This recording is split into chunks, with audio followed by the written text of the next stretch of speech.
স্বাগতম আপনাদের বাংলা গল্পের বাঙালিয়ানা ইউটিউব চ্যানেলের সপ্তমতম গল্পে আপনাদের সাদরে আহ্বান জানাচ্ছি। আমি গল্প পাঠক যুধিষ্ঠির বাগ। শুনবেন লেখিকা নীলা মজুমদারের লেখা একটি ছোট্ট গল্প, বুনো হাঁস। এখন যদি আকাশের দিকে চেয়ে দেখো, দেখতে পাবে দলে দলে বুনো হাঁস তীরের ফলার আকারে কেবলই উত্তর দিকে উড়ে চলেছে। কেউ এত উঁচুতে উঠছে যে কোনো শব্দ নেই, কারো শুধু ডানার শোঁ শোঁ শোনা যাচ্ছে। আবার কেউ বা বলছে গাঁক গাঁক গাঁক। ওরা গরম দেশে শীত কাটিয়ে এখন শীতের শেষে আবার নিজেদের দেশে ফিরে যাচ্ছে। ওদের বেশি গরমও সয় না, আবার বেশি শীতও সয় না। কেউ কেউ হিমালয়ের উত্তর দিক থেকে বরফের পাহাড় পেরিয়ে আসে।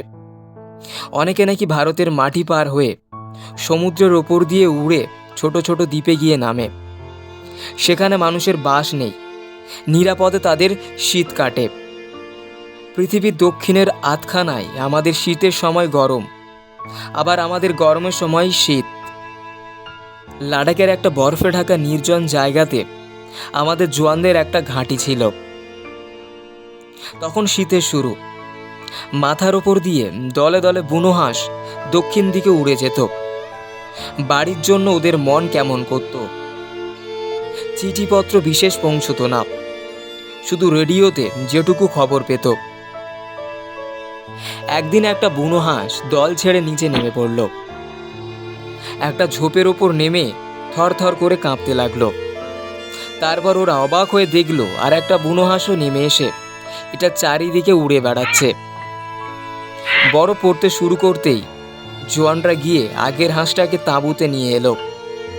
অন্য হাঁসটা প্রথমে তেড়ে এসেছিল, তারপর ওদের সঙ্গে সঙ্গে নিজেই গিয়ে তাঁবুতে ঢুকলো। ভিতরে ছেড়ে দিতেই দেখা গেল প্রথম হাঁসটার ডানা জখম হয়েছে, তাই বেচারি উঠতে পারছিল না। জোয়ানদের মুরগি রাখার খালি জায়গা ছিল, সেখানে বুনো হাঁসরা রইল। টিনের মাছ, তরকারি, ভুট্টা, ভাত, ফলের কুঁচি এই সব খেত। ওদের দেখাশোনা করা জোয়ানদের একটা আনন্দেরই কাজ হয়ে দাঁড়ালো।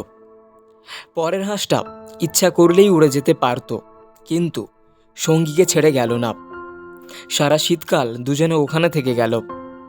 আস্তে আস্তে হাঁসের ডানা সারল। তখন সে একটু একটু করে উড়তে চেষ্টা করত। তাঁবুর ছাদ অবধি উঠে আবার ধূপ করে পড়ে যেত। এমনই করে সারা শীত দেখতে দেখতে কেটে গেল। নিচের পাহাড়ের বরফ গলতে শুরু করলো।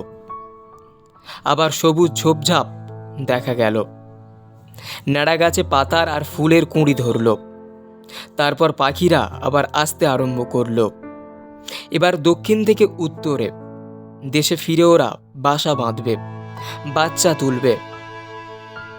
এদের হাঁসরা আজকাল তাঁবুর বাইরে চড়ত, আর মাথার ওপর দিয়ে হাঁসের দল গেলেই চঞ্চল হয়ে উঠত। তারপর একদিন জোয়ানরা সকালের কাজ ছেড়ে এসে দেখে হাঁস দুটি উড়ে চলে গেছে। জোয়ানদের বাড়ি ফেরার সময় হয়ে এলো।